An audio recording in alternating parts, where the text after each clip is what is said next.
Olá, pessoal! Sejam bem-vindos ao nosso 7º episódio do Adipo Talk Podcast.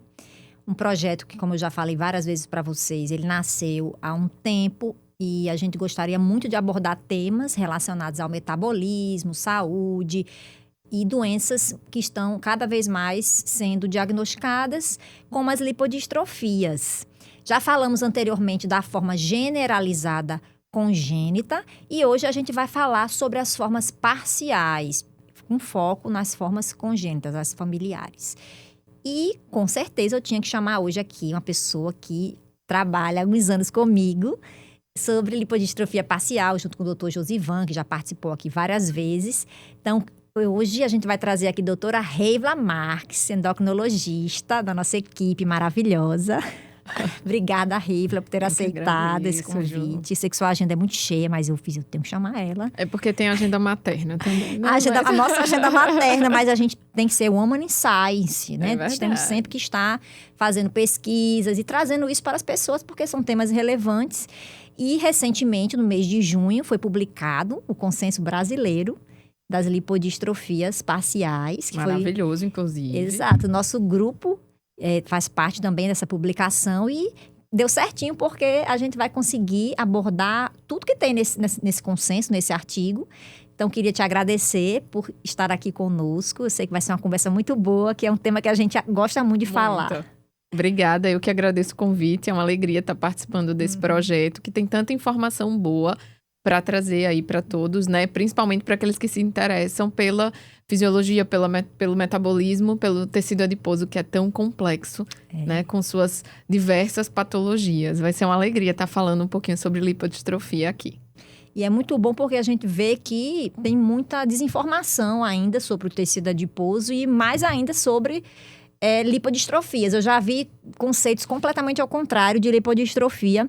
Inclusive, esses dias eu estava estudando sobre lipedema, num artigo super antigo, um dos primeiros que descreveu o lipedema, Sim. que a gente vai falar aqui também em outros episódios. E lá ele falava, a gente vai falar de uma doença que não tem nada a ver com lipodistrofia. E no artigo, ele fala de lipodistrofia sendo o contrário do que a gente sabe, né? Porque para parcial, pelo menos, o que a gente vai falar hoje é sobre a perda de tecido adiposo, que ela não é homogênea no corpo. Normalmente, a perda ela vai ser nos membros inferiores, região glútea, e pode ter acúmulo na região abdominal e aqui, por exemplo, no pescoço. E no artigo ele fala o contrário. E esses dias, a gente estava discutindo isso com meus alunos, e ele chegou também, Monique, Sim. com essa ideia. Tem locais, centros de estética que falam de lipodistrofia, é o contrário. Que não é o conceito adequado, Não né? é o conceito adequado. Então, em cima disso, eu queria que a gente já começasse a falar dessa questão da distribuição anormal do tecido adiposo e como é esse padrão da lipodistrofia parcial familiar para a gente diferenciar com a congênita. Sim. Então, na lipodistrofia parcial familiar, o que é que acontece, né? O tecido adiposo, ele não se distribui de forma uniforme no corpo. Então, há geralmente em membros inferiores e glúteo, podendo também acontecer em membros superiores, uma ausência de tecido adiposo nesses locais. E muitas vezes com acúmulo de tecido adiposo em outros tecidos, em outras regiões, como pescoço, face e região de tronco, né, de abdômen. E também o acúmulo que a gente chama de gordura ectópica, ou seja, que é esse tecido adiposo quando não tem muito como se distribuir, ele vai se acumular nos órgãos, né, nas vísceras de forma ectópica, causando consequências metabólicas muito importantes. E aí, por isso que a gente precisa conhecer essas condições para que a gente possa fazer um diagnóstico precoce e poder ajudar esses pacientes. Até porque a gente vai ver hoje que tem alguns tipos de lipodistrofia parciais que a gente, olhando para o paciente, é muito difícil você diagnosticar. Então, quem trabalha com lipodistrofia, quem estuda, já olha assim, peraí, será que essa pessoa tem lipodistrofia parcial? Então, é muito subdiagnosticada. Muito. E o nosso projeto é justamente sobre isso, é tentar aumentar esse conhecimento. E a gente está tendo muitos casos novos de pessoas que têm lipodistrofia parcial, inclusive com alterações genéticas novas, não descritas ainda na literatura científica.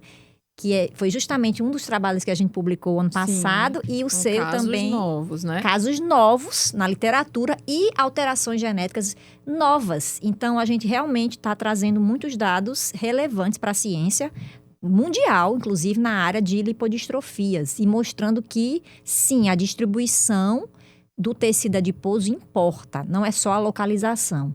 Exato. Porque sempre se falava muito da questão de gordura visceral é ruim para a saúde, a subcutânea tem efeito protetor. Depende, né? Depende, exato. Ela precisa estar bem distribuída, porque aí quando não está bem distribuída, as consequências metabólicas também acontecem. E é muito importante realmente a gente ter o conhecimento para diminuir esse subdiagnóstico. E a gente vê que a lipodistrofia parcial realmente é uma condição muito pouco diagnosticada, né? A prevalência é uma prevalência subestimada. E cada vez mais, com os novos estudos, as novas publicações e a conscientização, tem se identificado novos casos e estudos mais recentes, a gente vem notando que essa prevalência vem aumentando. E se destaca aqui para a nossa região também, verdade, né? O Nordeste. O Nordeste de forma geral. Inclusive, a gente vê também um perfil alterado, por exemplo, em relação à distribuição dos casos. Aqui no Rio Grande do Norte, a gente vê muito tipo 3 de lipodistrofia parcial, que a gente vai daqui a pouco detalhar um pouco os tipos. Mais. E já no Ceará, a gente vê muito caso de tipo 2. Então, tem uma alteração aí uma diferença nessa distribuição. Não por região, por né? região, a gente e tá eu diria ali Nordeste e até Brasil também. Porque se você ampliar para o Sul, Sudeste também, você vê uma incidência muito grande de Dânica, né? Que é a tipo 2. Então... E também tem casos do tipo 4, que a gente também está organizando aí umas publicações que vieram do Sul. Então, realmente, a gente vê que tem esse padrão também dos tipos de lipodistrofia parcial. Ser um pouco regional também. Mas mesmo dentro do Nordeste, a gente vê que tem, pelo menos até agora, como é uma doença subdiagnosticada, a gente não tem dados epidemiológicos satisfatórios, digamos assim. Até por ser raro, né? Então, é mais difícil mesmo. Você tem uma grande população pra gente ter. Mas a gente debateu isso agora no congresso da ABESO, sobre essa questão. É raro? Mas na verdade, a gente tem muito subdiagnóstico. Isso. Então, daqui a alguns anos é que a gente vai ter, de fato, essa prevalência bem quantificada. E a incidência também, que são os novos casos. E é importante a gente conhecer isso, porque a gente vai conseguir fazer o rastreio familiar, que é algo importante. Porque quando a gente estuda essas famílias, um paciente tem, os outros têm algum quadro clínico semelhante, então já é importante a gente investigar. Os familiares. Exato. Relacionados. E aí, cada vez mais, a gente vai tendo mais informações, que é o que a gente já fez com alguns tipos de alterações genéticas novas, que a gente foi na família, atrás, em loco, né? Vocês foram lá na cidade, coletar os outros pacientes. Exato. Muito legal, mas isso aí vão ser cenas dos próximos capítulos que a gente vai ter. Então, eu queria colocar a primeira imagem para a gente falar um pouco justamente desse consenso brasileiro, que saiu no mês de junho de 2025. E recente, aí, né? super recente, a gente tem vários pesquisadores do Brasil todo, região Nordeste, Sul, Sudeste, e que contribuíram com esse trabalho.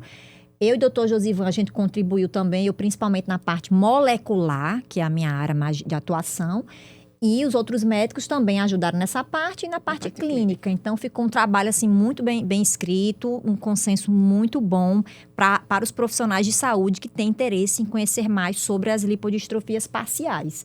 Pode passar a próxima, por favor? E a primeira, a gente tem tabelas e figuras, e aí na próxima tabela, a gente tem uma organização de critérios. Como é que a gente faz para, de fato, pensar, será que isso realmente, esse quadro clínico que esse paciente tem é de lipodistrofia? E aí tem alguns critérios interessantes que eu acho que podem ajudar nesse momento. É exatamente você ter essa desconfiança, né? Quando você se depara com um paciente, inicialmente, que tenha um fenótipo lipodistrófico. E o que seria esse fenótipo, né? Então, é realmente esse acúmulo desproporcional. Então, você vai visualizar o paciente na hora do exame e você vai notar uma diminuição, né, do tecido adiposo de forma significativa, principalmente nos membros inferiores e na região glútea.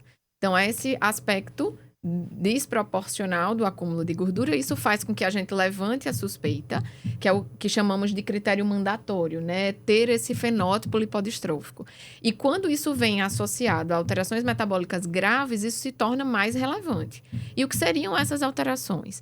Uma hipertrigliceridemia, por exemplo, né? Um nível muito alto de triglicerídeos séricos, e aí, geralmente, podendo, na grande maioria dos casos, esses triglicerídeos ultrapassarem 500 miligramas por decilitro, ou ter um HDL, que é o colesterol bom, né, em níveis baixos.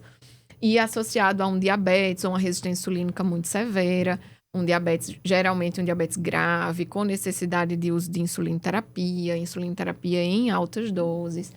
Outra condição muito associada é a esteatose hepática, né? Falando de forma simples, né? A doença hepática metabólica, além de história prévia de pancreatite, também chama atenção. E nas mulheres, que é a população geralmente de maior acometimento dessas síndromes, ter a síndrome dos ovários policísticos também como característica clínica. Então, diante desse fenótipo lipodistrófico, com a ausência de tecido adiposo nos membros inferiores e glúteo, e essa presença de alterações metabólicas mais significativas, deve-se levantar a suspeita de um paciente com lipodistrofia familiar e aí iniciar, né, os rastreios adequados e a investigação genética quando possível. É meio que o contrário de lipedema, porque lipedema você tem acúmulo nos membros inferiores, região glútea principalmente, e na lipodistrofia você tem perda de tecido adiposo nessas regiões. Isso que você falou de ter, querendo ou não, a gente vê mais casos em mulheres. Será que é porque a prevalência em mulheres é maior? Ou é subdiagnosticada? Exato, né? Porque assim, quando a mulher que tem lipodistrofia parcial, ela procura um centro médico. Ela vai porque ela tem síndrome do ovário policístico, principalmente são alterações reprodutivas aí que acometem essas pacientes. Então, elas procuram mais por isso. Então, acaba que a gente... De forma geral, procuram mais serviços de saúde. A gente faz um diagnóstico maior nas mulheres. E também tem um aspecto fenotípico que eu acho que interfere nesse diagnóstico, porque geralmente o que seria esse aspecto? A atrofia, você tem uma impressão de pernas mais musculosas, de um tecido muscular mais evidente. Verdade. E no homem, muitas vezes, isso pode passar, né, despercebido no sentido de ser uma alteração do sexo, vamos dizer assim, Sim, que na verdade... a musculatura... mais evidente. Isso, que a panturrilha, ela fica... O músculo lá, o tríceps sural, ele fica muito evidente. Porque como não tem tecido adiposo, essa musculatura, né, aparece mais. Exato. Aí você observa aquela perna, aquele membro inferior, sem gordura, região glútea sem gordura. E aí, quando você olha para a parte superior do corpo, tem acúmulo de gordura abdominal, aqui no pescoço. Aí, e você vê a panturrilha, lá, o músculo bem aparente, bem definido. Né? Aí você já é uma forma de você pensar, será que essa pessoa tem lipodistrofia parcial familiar? Isso. Esses dias eu estava com os alunos no ambulatório e vi exatamente um caso nesse sentido. Era uma paciente que estava sendo tratada, era uma paciente que tinha um acúmulo de tecido adiposo muito central, estava sendo tratada como obesidade, né? E ela tinha realmente uma desproporção muito significativa. E a dica é olhar o paciente, inclusive pedir para despir os membros inferiores, para a gente poder conseguir visualizar muito melhor. Às vezes está com calça, jeans, aí você não consegue ver. Então, tem que retirar as roupas mesmo para a gente fazer a anamnese correta. Completa, o exame físico adequado, né? Para a gente poder ter a visualização desses membros, dessa região glútea e conseguir realmente identificar essa característica lipodistrófica. Isso, e o que você falou em relação à obesidade, porque a obesidade já é uma coisa mais homogênea. A pessoa que tem obesidade, a gordura, o tecido adiposo, ele se acumula no corpo todo. De uma forma mais homogênea. Na lipodistrofia, a gente vai ver algumas imagens hoje, principalmente o tipo 1. O dela é suspeita, era exatamente do tipo 1. Parece que você pegou dois corpos diferentes. A parte de cima de um corpo, de uma pessoa com obesidade, e a parte de baixo de uma pessoa lipodistrófica. Exato. E aí você juntou os dois numa pessoa só. Então, basicamente é isso. A gente tem algumas imagens. Pode passar a próxima, por favor? Que é justamente essa. Esse paciente que a gente acabou de falar, que você tem, é esse da esquerda. Exato, o tipo 1. Que é o tipo 1. Aqui a gente colocou os 3 principais tipos nessa figura do artigo, porque, assim, a gente vai ver que tem mais de 7. 7 clássicos e tem outros também, que a gente vai falar. Mas esses são os mais frequentes. Aí o tipo 1 é justamente esse da esquerda. A paciente aí, olha só. Então, você nota um acúmulo muito desproporcional, né? Tem um acúmulo de região abdominal importante, e um pouco em face, pescoço e as pernas com essa atrofia do tecido adiposo. E era exatamente assim, o paciente com uma resistência insulínica severa, uma acantose nigricans, que a gente vai ver que são outros achados do exame físico que vão chamar essa atenção. E aí, quando a gente vai fazer o exame correto, essa paciente, muito provavelmente, ela vai ter lipodistrofia. E o olhar para ela muda, porque o rastreio para as complicações, o olhar para o tratamento, tudo vai ser diferente pela gravidade Até porque metabólica, né? o diabetes que eles têm é bem mais sério do que Severo. bem mais severo. Isso, As doses de insulina têm que ser mais altas. exato. Por isso que a gente chama diabetes lipoatrófico, para diferenciar. É parecido com o tipo 2, mas na verdade é um pouco mais severo. É mais severo. Exatamente porque como esse acúmulo desproporcional de tecido adiposo vai ter como consequência metabólica o quê? Uma resistência insulínica muito grave, né? Verdade. Então, os pacientes têm uma resistência insulínica muito importante, o que torna o surgimento do diabetes muitas vezes precoce. Então, são pacientes, às vezes, que desenvolvem a doença antes dos 40 anos, e aí é um outro ponto que a gente deve ter alerta para esse diagnóstico. E uma necessidade de uma terapia muito intensiva para poder ter controle e uma dificuldade de atingir o controle muito grande também. Verdade. Então, pacientes que usam altas doses de insulina, muitas vezes mais do que 2 unidades quilo-dia de insulina, que é uma dose bem importante, para a gente conseguir ter esse controle glicêmico, né? Uma diabetes realmente de uma severidade maior. Por isso que é importante o diagnóstico precoce. A gente já falou isso desde o primeiro episódio. Inclusive, o primeiro, a gente trouxe aqui Márcia, que é a presidente da BSBL, que inicialmente era uma associação voltada para as lipodistrofias generalizadas congênitas, mas depois a gente acabou ampliando isso. O ano passado mudou o nome para a Associação Brasileira da Síndrome de Berardinelli e outras lipodistrofias, justamente porque a gente poder envolver está cada vez mais estudando pacientes com lipodistrofia parcial. Isso. E a gente falou muito sobre isso, da questão do diagnóstico precoce. Também aqui para parcial, apesar de ter alguns tipos que a gente vai ver que são mais difíceis da gente diagnosticar clinicamente, tem que ter um olhar muito bom, profissionais mais treinados, para não passar despercebido e ser tratado só como um paciente com diabetes. Na verdade, ele tem lipodistrofia associada. E a gente falou sobre isso. Então, para a lipodistrofia parcial, é outro ponto importante de fazer o diagnóstico precoce, quando a gente conseguir isso.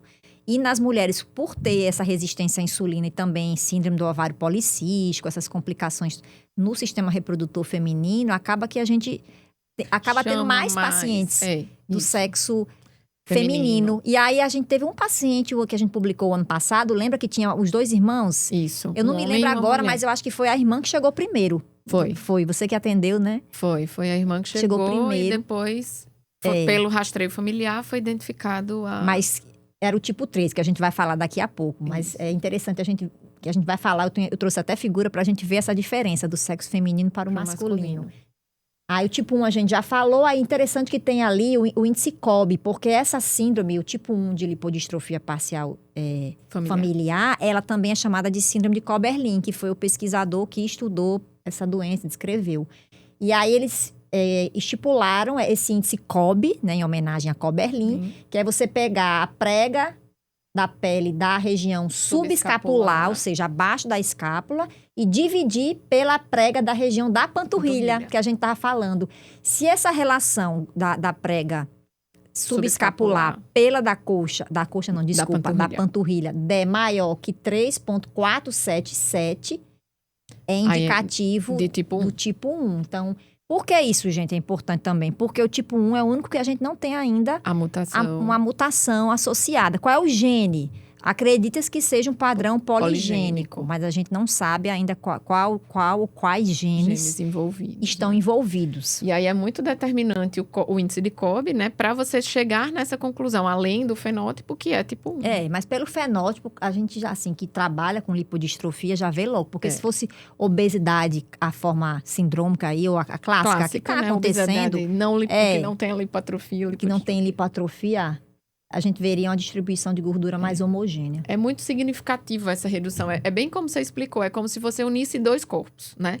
A parte de tronco, face e pescoço de uma pessoa com obesidade e a parte de glúteo e membros inferiores com alguém que não tem obesidade. Então, é muito desproporcional. Se você examinar esse paciente com a região, né, de membros inferiores despido, você vai notar essa diferença de acúmulo de tecido adiposo de forma desproporcional e deve ser levantada essa hipótese de lipodistrofia. Exatamente por esse... Cálculo o índice COB. Isso. Porque assim, o fato de não ter ainda o gene ou os genes identificados, ainda assim é importante solicitar o exame genético. Para a gente ter certeza de diferenciar. Porque a gente vai falar também do tipo Isso. Mas o tipo X, o índice COB vai dar menos, vai dar menor do menor. que 3,477. Então, teoricamente, a gente já vai excluir aí.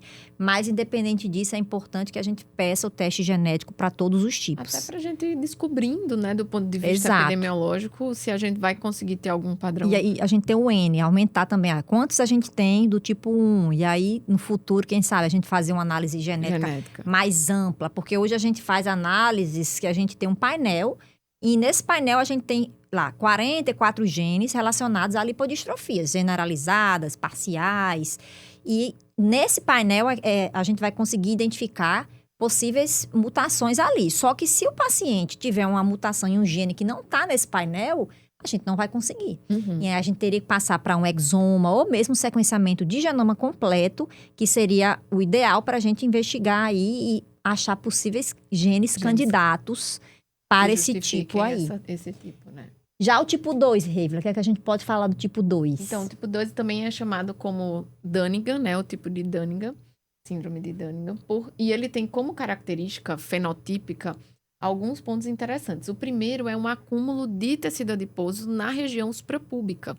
Então, você vai ter nessa região pubiana, né, um acúmulo de tecido adiposo com atrofia de membros inferiores. Então, membro inferior, região glútea, sem tecido adiposo. O acúmulo de tecido adiposo na região pubiana e muito em região de face e pescoço. Então, é o que a gente chama duplo queixo, né? Quando você olha o paciente de perfil, você vai ver um acúmulo muito significativo aqui nessa região. Vai ter giba de búfalo aqui também atrás.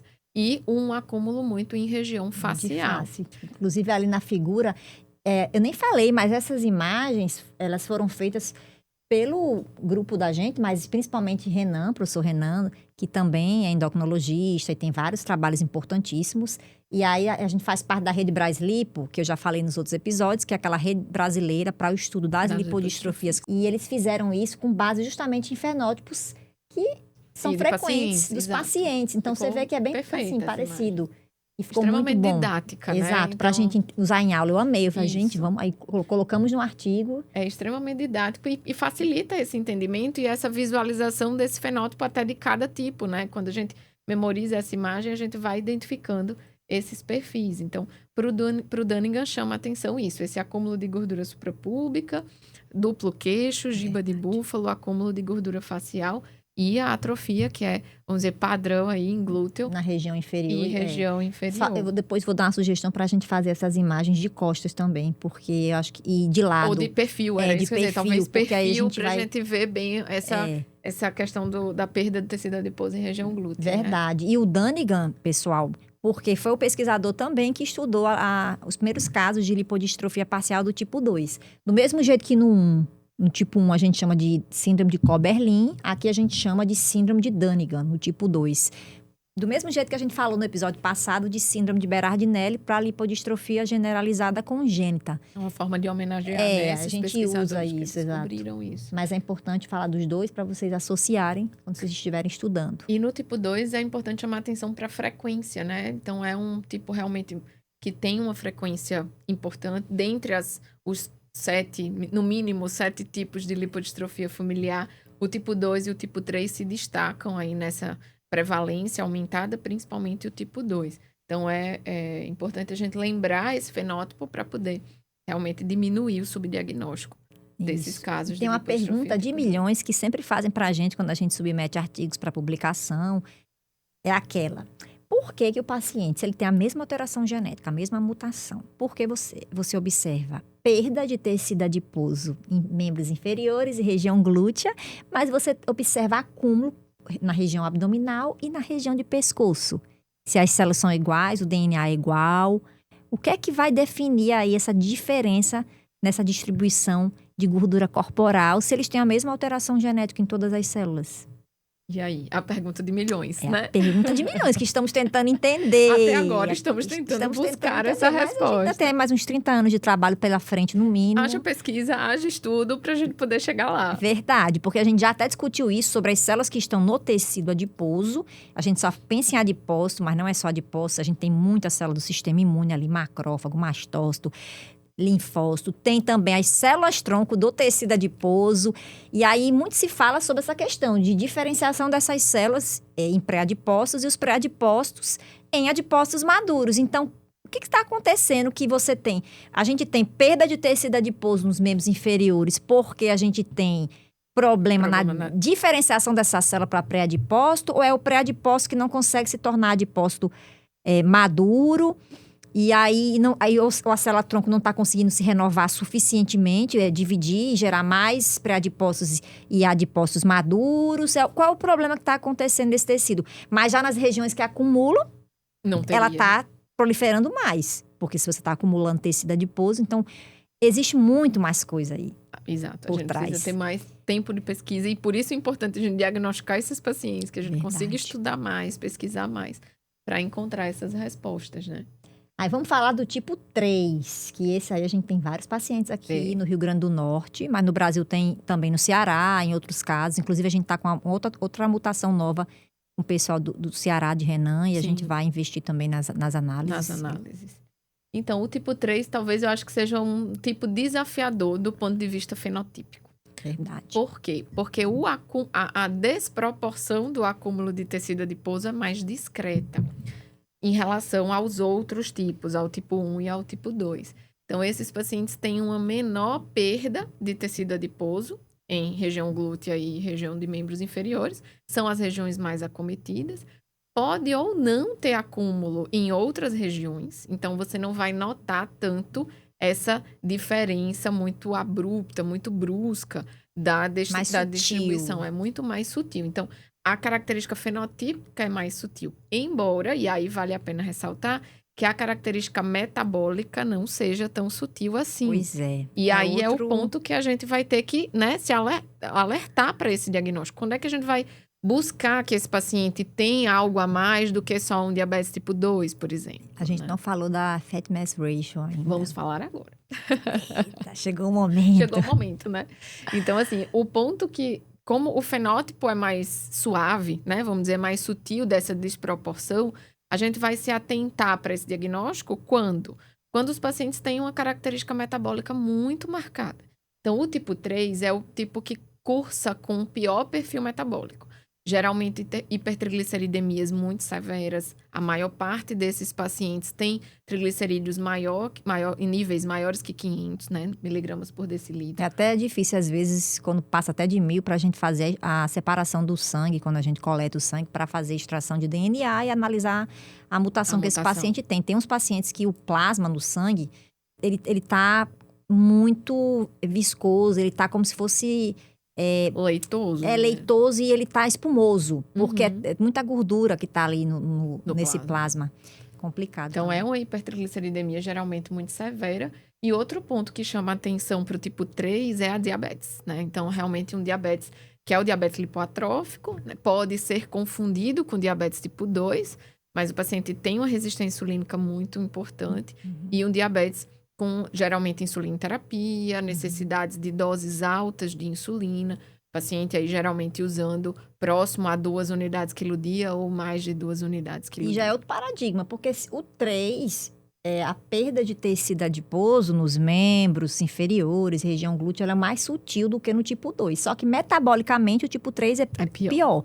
Aí é um paradigma, porque normalmente quando a gente estuda generalizada congênita, eles são muito afetados metabolicamente também, porque a perda é global, muito, né, generalizada. Então, a gente sempre para pensar, quanto maior a perda de tecido adiposo, pior vai ser metabolicamente. Mas aí, já vem o paradigma de comparação, do tipo 3 com 2. O tipo 3 com 2, o 3 tendo menos perda de tecido adiposo, nessa região que eu falei, né, dos membros inferiores e região glútea, porém, metabolicamente, eles são mais afetados. Então... O que é que está acontecendo aí? Mas a gente também tem que lembrar da origem da doença. Da doença. Então, eu acho que aí o segredo está no PIPA, né? Então, na função do PIPA, além de promover a diferenciação de pré-adipócito em adipócito. Que a gente nem falou do 2. O 2, as mutações ocorrem em um gene chamado LMNA, tá? E o tipo 3 é o PPA, ou PPR-gama, que é um fator de transcrição que vai se ligar lá no DNA e vai fazer com que esse DNA gere RNA mensageiro, depois proteínas, e é um gene muito importante para a formação de adipócitos. De tecido adiposo, exato. Então, ele proporciona a diferenciação, né, do pré-adipócito em adipócito maduro. Só que, além disso, ele participa do processo de sensibilidade à insulina. Chave então, isso aí. Ele tem uma ação funcional no tecido adiposo. Além do ponto de vista de promover essa diferenciação celular, ele vai ter uma ação de melhorar a função do tecido adiposo, tornando o tecido adiposo menos inflamatório. E aí, quando você tem prejuízo nesse gene, esse tecido adiposo pode ser mais inflamatório, e aí talvez a gente não tenha essa resposta, né, final, Ainda. mas a suspeita é que esse tecido adiposo com mais inflamação provavelmente vai gerar um padrão metabólico pior. Verdade. Então, é chamar a atenção para esse perfil de paciente. Eu estou lidando com um paciente jovem, né? Lembrar que essas síndromes de lipodistrofia familiar, elas acontecem puberdade ou início da vida adulta. Então, é você pensar num perfil de paciente jovem, com diabetes muito severo, uma resistência insulínica importante, o uso de insulinoterapia em altas doses, com hipertrigliceridemia severa, tem que pensar além do DM2. Então, tem que pensar realmente em investigar a lipoatrofia, vai examinar bem o paciente, vai fazer prega cutânea, né, desse paciente. E aí, nesse caso, é importante prega de coxa. Isso aí que é o de coxa, exatamente. Prega de coxa que é importante para homem, prega de coxa menor que 10 e para mulher menor que 22. E aí, no estudo, a gente vai ter também dados para a população brasileira que levam aí para 20 de corte. Vão chamar atenção para essa lipoatrofia em membros inferiores. E você pode usar como dado complementar o Fat Mass Ratio, né? Que nada mais é do que uma razão da gordura troncular com a gordura de membros inferiores. Esse percentual de gordura obtido por densitometria de corpo total. Exato. E aí você vai pegar o percentual de gordura do tronco, dividir pelo percentual de gordura dos membros inferiores. E quando você tem essa razão maior que 1,2, isso leva à suspeição de um fenótipo lipoatrófico. Então, é uma estratégia que a gente consegue usar, né, até antes do rastreio genético, de uma forma simples, no sentido mais simples de acessibilidade, né, na avaliação ambulatorial, para a gente levantar a suspeita desses pacientes. E serve para todos os tipos, inclusive para porque o índice COB que a gente falou, de fazer a prega cutânea subescapular pela da panturrilha, é porque isso aí é um dado recente que foi feito e que viram que acima de 3,477 é indicativo do tipo 1. Mas essa do Fat Mass Ratio, de você pegar a gordura troncular da região abdominal e dividir pela da coxa, isso serve para todos. Porque a perda de tecido adiposo dos membros inferiores é global, é padrão dos tipos de lipodistrofia. Engraçado que no tipo 3, quando a gente calculou a FMR, que é a Fat Mass Ratio, teve um que deu 1,2, se eu não me engano. Não sei se foi o menino, o irmão da paciente. Ficou bem próximo do limite. Mas aí a gente também tem que olhar outros parâmetros.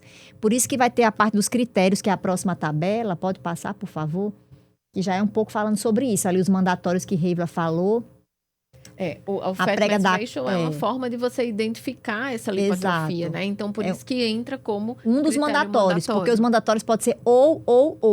Ou você faz, né? Aquele que o índice COB é específico para o tipo 1, se deu acima de 3,477, indicativo, sugestivo também de tipo 1. Mas aí, dentro dos mandatórios, tem a prega da coxa, que a Reivla falou, menor que 10 milímetros para homem, menor do que 20 para mulher.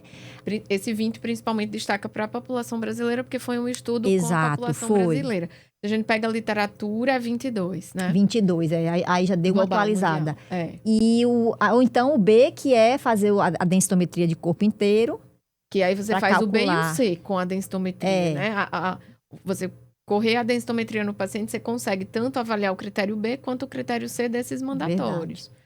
O critério C é só olhar realmente o percentual de gordura nos membros inferiores, que aí menor que 25% também é sugestivo dessa lipoatrofia. Então, esse consenso, gente, é muito importante, porque ele vai trazer detalhadamente tudo isso que a gente está falando. A gente vai tentar falar, basicamente, de quase tudo o que está nesse consenso, mas uma hora de podcast, com certeza, pouco, olha só. Não vai dar para a gente falar de tudo. Mas recomendo a leitura desse consenso para vocês, profissionais de saúde, estudantes que estão visando saber mais sobre lipodistrofias. Isso é um tema que cada vez mais está crescendo muito. A gente está tendo vários eventos, inclusive a Beso agora, ela tem um departamento específico para lipodistrofias e também lipedema. É uma coisa interessante, porque a gente não pode só falar de obesidade. Isso. Obesidade é mundial, é uma doença que está crescendo a cada dia. A gente sabe que também tem muito a ver com o estilo de vida, a forma não sindrômica, também tem a obesidade sindrômica,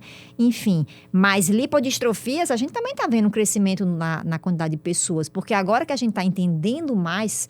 Estudando mais, melhorando esse olhar, a busca direta nesses pacientes. Então, é fundamental, médicos, nutricionistas, enfermeiros, inclusive a gente fez um curso de capacitação para enfermagem, para lipodistrofia generalizada congênita, e mais para frente a gente vai ter outros projetos importantes, vamos incluir parcial também, porque eu acho que a gente precisa, agora que a gente tem esse consenso, a gente precisa trabalhar esses dados. Isso. E cada vez mais levar esse conhecimento. E ampliar, né? Exato, ampliar esse conhecimento para os profissionais de saúde de forma geral. E principalmente porque, assim, esses artigos a gente publica na língua inglesa, porque acaba tendo um alcance maior, mas a gente também tem que pegar esse conhecimento e traduzir para todo mundo. E desde a graduação a gente já tem que estar falando, porque os alunos já vão chegando lá nas disciplinas depois e já vão sabendo aí como é que vai ser mais para frente. Aí os mandatórios são esses que a gente falou, aí vamos para os major, né? E depois os minors. Isso, aí os majors entram principalmente aquelas alterações metabólicas que a gente já comentou. Então, veja, é você suspeitar diante de um paciente com hipertrigliceridemia, principalmente aqueles casos de hipertrigliceridemia severa, acima de 500, ou quadros de pancreatite aguda de repetição, que isso está relacionado como consequência dessa hipertrigliceridemia, diabetes, ou glicemia de jejum alterada, ou apenas a intolerância à glicose. Mas geralmente, principalmente tipo 3, essa diabetes ela já é instituída, né, de forma precoce e severa. Disfunções hepáticas relacionadas ao acúmulo metabólico disfuncional, né, que é a esteatose hepática popularmente conhecida. E história de parentes de primeiro grau com já diagnóstico de lipodistrofia parcial, porque aí a gente sabe a questão de herança, né? Uma herança autossômica em sua grande maioria. Então, esse fator já chama a atenção para o rastreio dos familiares. A parcial tem alguns tipos. A maioria é dominante, mas tem alguns tipos que o padrão de herança é recessivo. Então, por isso que é importante esse rastreio familiar para todo tipo de doença que envolve alterações genéticas, a gente ter esse cuidado. Por quê? Porque se a gente já sabe que a clínica é muito grave e precocemente eles vão ter diabetes, vão ter alterações metabólicas graves, se a gente identificou um membro da família e esse membro relata que outros também apresentam o mesmo perfil, então a gente tem que ter esse olhar de fazer esse rastreio familiar, que é um dos critérios ali, logo a história clínica, história familiar. Então isso é muito, se tiver algum parente de primeiro grau que tiver diabetes, hipertri, antes dos 40, aí já tem que chamar mais atenção. Então, por isso que é importante, realmente. Acho que dessa parte é isso.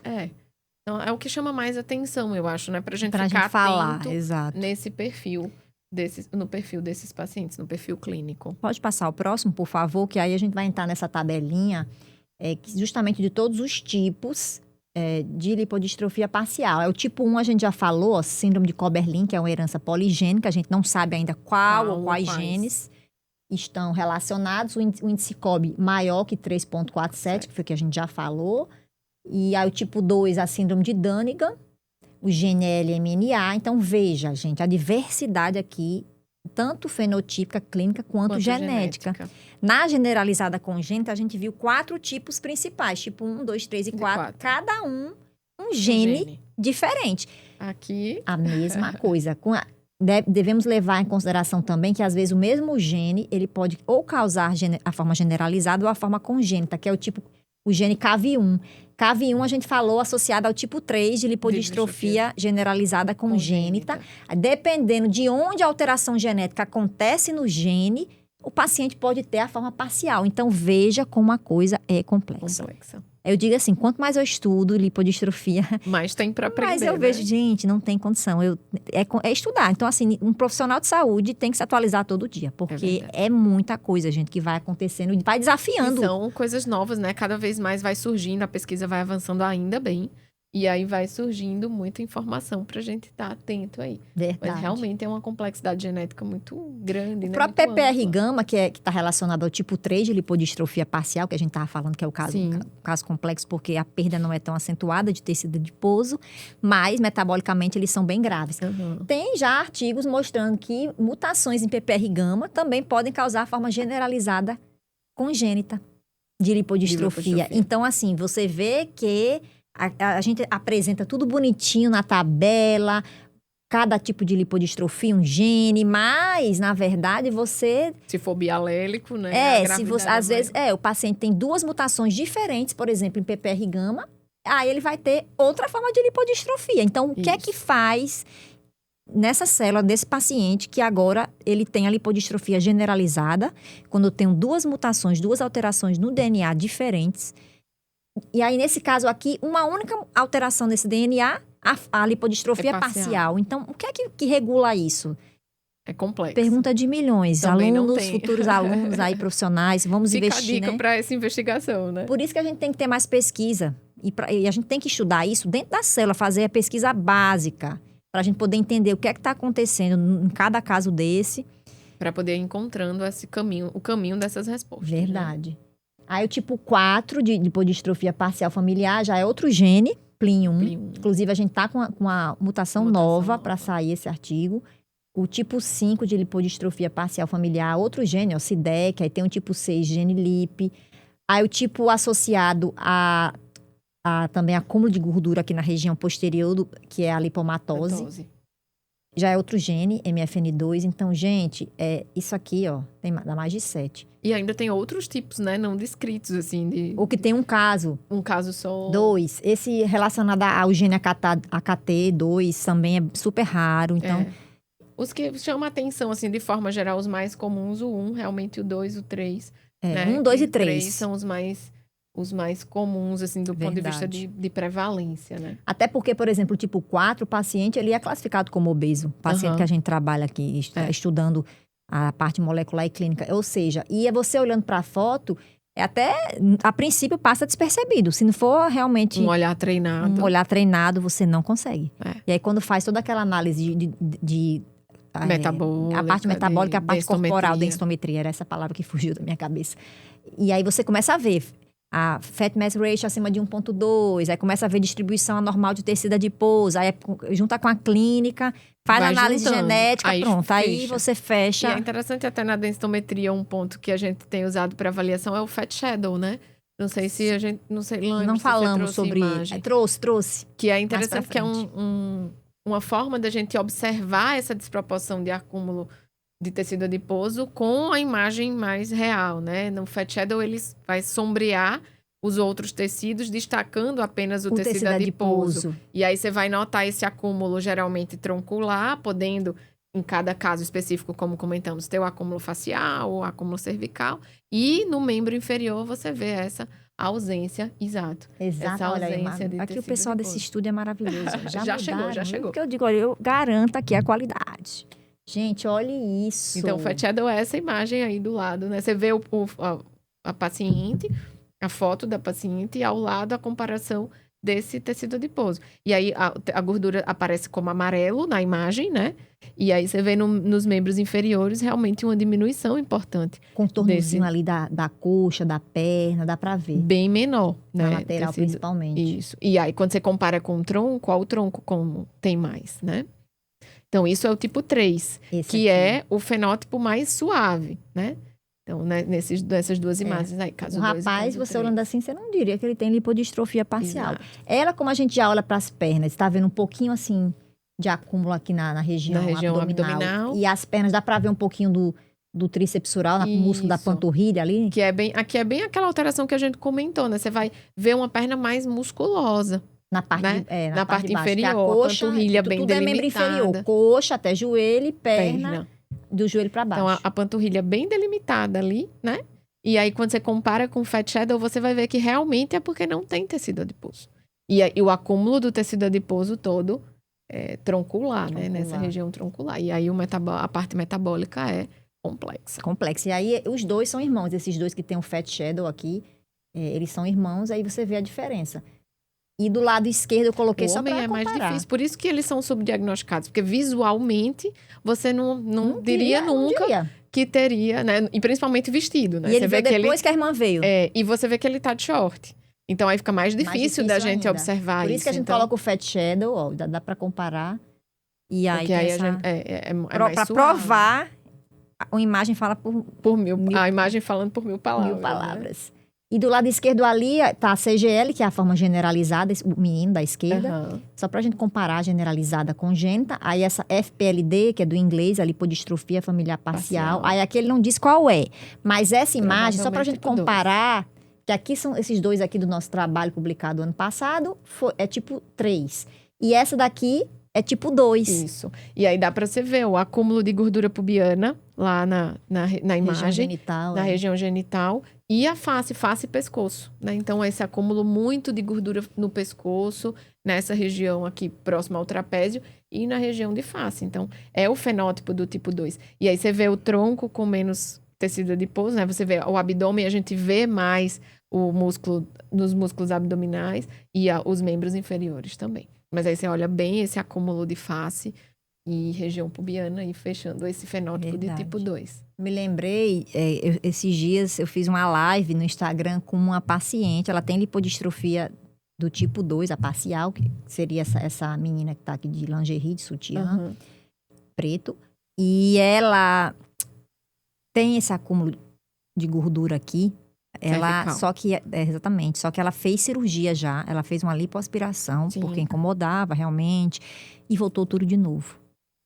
Então, é sobre isso. A gente vê muitos procedimentos estéticos acontecendo e a gente não pode, no caso assim de pessoas que não têm lipodistrofia, faz o procedimento estético, mas se não mantém com a dieta, um exercício físico, volta tudo de novo. E em lipodistrofia aconteceu o mesmo. E olha que essa pessoa, ela é uma pessoa que treina muito. Inclusive, ela é muito mais musculosa, porque ela treina arduamente todo dia. E toma medicamentos para o diabetes. Tudo que você falou aqui, ela faz mensalmente. E ela disse, olha, eu já tirei essa gordura aqui e voltou de novo. Porque a doença tá ali, né? Vai ter essa tendência a recidivar. Essa questão de procedimentos estéticos, claro que se a pessoa se sente à vontade e quer fazer, eu acho interessante, se é algo que incomoda. Mas a gente tem que lembrar que a célula de gordura, ela não é uma célula que não tem função. Ela existe por algum motivo. E quando ela está disfuncional, ela aumenta em um certo local. Por mais que você faça um procedimento estético, nesse caso aqui, vai voltar. Então, assim, a gente não sabe ainda o que acontece, que faz com que acumule nessa região e diminua em outras regiões do corpo. Então, enquanto a gente não entender isso, dentro dessa célula está acontecendo um monte de coisa. Então, e é importante orientar o paciente quanto a isso, né? Por isso que a importância do diagnóstico é fundamental. Porque ele precisa saber que há o risco de voltar. Essas expectativas, elas precisam estar ajustadas. A gente entende que a questão de aparência, a pessoa não se sente bem com o corpo, vai lá fazer um procedimento estético, mas tem que realmente explicar que não significa que o procedimento não funcionou. Simplesmente porque... E eu queria chamar a atenção para essa imagem também. É interessante a gente comparar o tipo 2 com o tipo 3, ressaltando o que a gente discutiu antes, né, Ju? Que a manifestação fenotípica é diferente. Realmente o tipo 3... tem um quê mais suave e às vezes demora mais nessa suspeição. Porque o tipo 2 é mais, as alterações são mais, né, aparentes, mais gritantes, vamos dizer assim. O tipo 2 não. Então, você tem que realmente olhar para o paciente buscando isso. E um ponto-chave são as alterações metabólicas, mais uma vez. Como eu digo, peguei um paciente que o diabetes está indo além do esperado para aquela idade, para a gravidade. Pensa além do DM2. Vamos procurar outras causas. Diabetes não é só tipo 1 nem tipo 2. Tem muito mais, né? Então, eu vi esses dias até o tipo 5. Tem, como dizer, um mundo pra gente fechar esse diagnóstico de diabetes. Tem MOD também. Tem MOD, enfim. Então, o diabetes lipotrófico, ele precisa levantar essa suspeita, né? E analisar também o triglicerídeo, HDL, tudo. Fazer as pregas cutâneas, depois investir numa densitometria de corpo inteiro, porque às vezes, assim, dependendo do paciente, ele não tem acesso ao DEXA, mas aí você consegue fazer a prega. Aí se for, tipo um Coberlin, você vai fazer a prega cutânea também, só que a subescapular e dividir pela panturrilha. Isso. Então, assim, existem estratégias que não dependem exclusivamente do DEXA. Complementar. Mas assim, se você puder fazer, seria mais interessante, porque você vai ter toda a distribuição de gordura corporal no corpo todo. Né? Se é distribuição de gordura corporal, né? A gente se perde assim nas falas, mas é isso. Deu certo. Deu certo. Tá? Para deixar claro, eu fiz o DEXA o ano passado, me deu vontade de fazer, né? A gente faz tantos pacientes, eu vou fazer também para ver. Como é. Porque a gente faz muito bioimpedância, mas assim, a gente sabe que bioimpedância não é tão preciso quanto o DEXA. O DEXA é maior, e aí eu fiquei querendo fazer essa análise de densitometria corporal, achei o máximo e deu tudo certo. Deu tudo certo. Perfeito. É um grande instrumento para avaliar essa distribuição de tecido adiposo. Perfeito. E não é tão complexo, né? Nem todo mundo vai ter acesso, mas é um exame, assim, de baixa radiação. Até é importante explicar isso para não dificultar mais ainda o acesso. É um exame de radiação praticamente nula, então o paciente não tem exposição. E é super rápido. Risco, super Ele escaneia rápido. o corpo assim, foi super rápido o exame. Exato.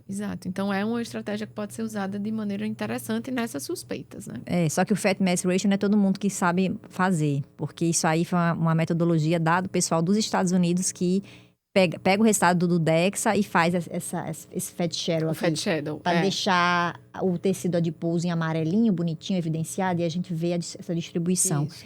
Fat Mass Ratio a gente pode calcular com resultado, mas o Fat Shadow precisa de software. Então, aqui mesmo a gente tem essa dificuldade de conseguir no aparelho do Hospital Universitário, porque não tem o software apropriado para conseguir a imagem. Só para fazer essa imagem aqui, gente, amarelo, que é o Fat Shadow, que é como se fosse a sombra de gordura.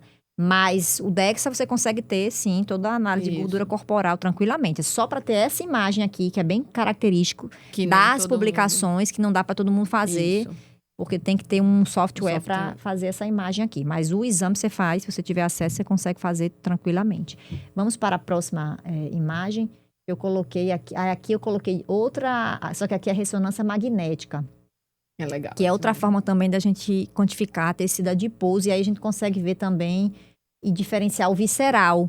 Isso. Que é outra coisa que pode ajudar ao pessoal a entender a questão da gravidade do tipo 3, por exemplo. Eu até coloquei em vermelho aqui, especificamente, tipo 2 e 3, para a gente ver, que a gente falou tanto já dessa questão. Mas você vê quando não acumula no subcutâneo, como acumula no visceral, né? E por isso que tem esse padrão metabólico muito ruim. E o visceral tá amarelinho, gente, e o subcutâneo tá azul. Aí com o controle ali no A, à esquerda, a gente vê uma distribuição de gordura subcutânea, que é o azul mais homogêneo. Vai pro B, você quase não tá vendo nada azul ao redor do corpo. Ou seja, a forma generalizada que a gente falou nos episódios anteriores, 5 e 6. Então, assim, é incrível como não tem nada de tecido adiposo subcutâneo. Aí, quando vem pro 2 e 3, a gente vê, ó, o tipo 3...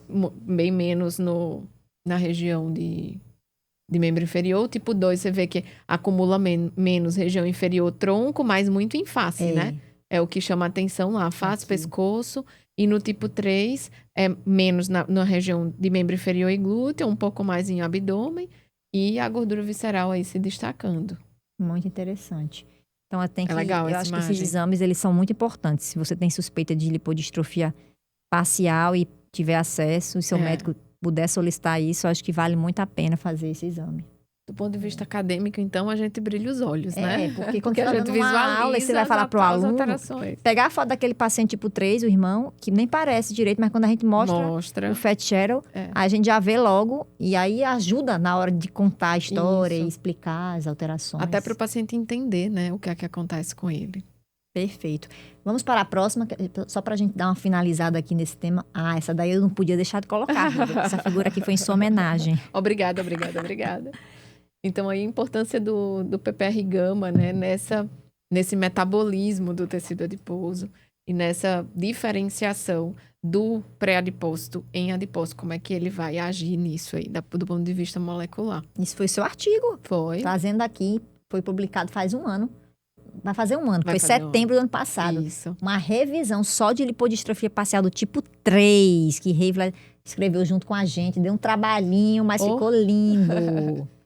É importante a gente ver, que eu acho que até na imagem seguinte também a gente vai observar, mas essas funções do PPR gama, né? Tanto para fazer essa diferenciação de pré-adipócito em adipócito, maduro, quanto do ponto de vista funcional, que eu acredito que está aí na próxima imagem. Mas é um artigo exato. E aí, essa questão da melhora funcional que o PPR-gama vai trazer para o tecido adiposo, diminuindo, né, melhorando, na verdade, as citocinas boas e diminuindo as citocinas inflamatórias, que vai favorecer a um melhor metabolismo da glicose, a uma diminuição do acúmulo de tecido gorduroso, né, nos órgãos ectópicos, como o fígado, como o músculo. E aí, quando você tem a lipodistrofia tipo 3, você vai perder essa parte metabólica, a ação do PPR-gama. E aí, por isso que, provavelmente, tem esse padrão metabólico, né, mais acentuado, aí, mais grave. Você muda um gene, você altera um gene ali, já causa toda essa problemática aqui que a gente está discutindo. Isso. E no artigo é legal, convidando aí todos, né, a conhecerem, porque além da gente trazer essa parte metabólica, esse background metabólico do PPR-gama, fazemos então a correlação com a clínica.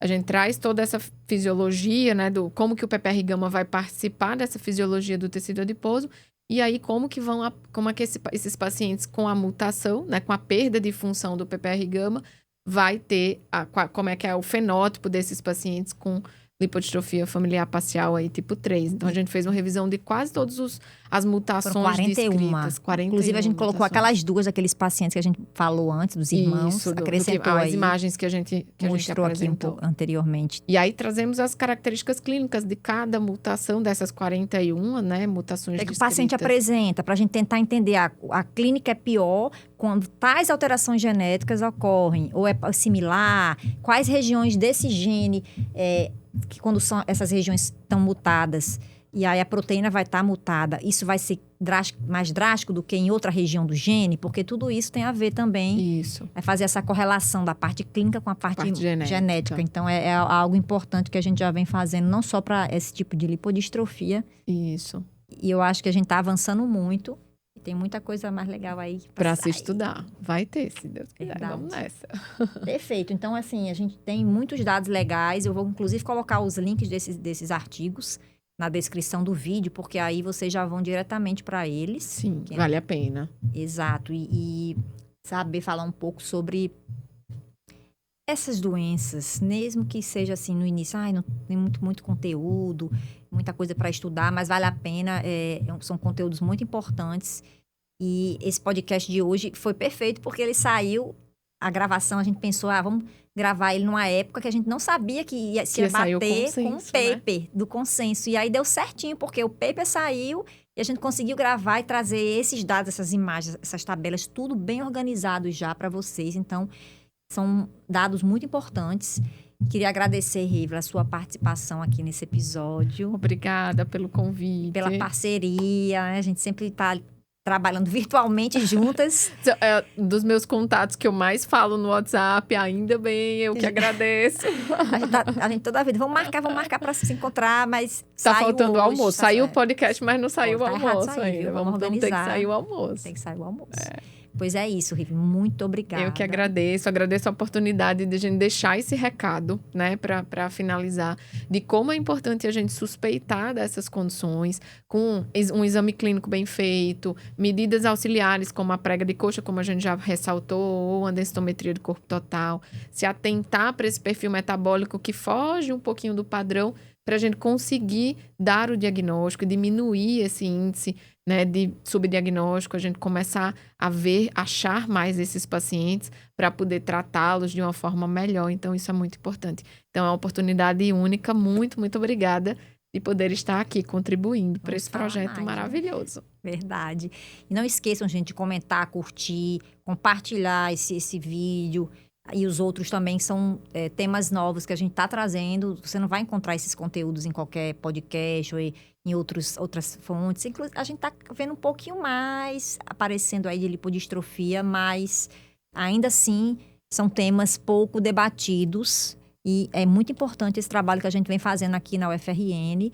E conto com a colaboração de vocês. E até o próximo. Obrigada. Até mais.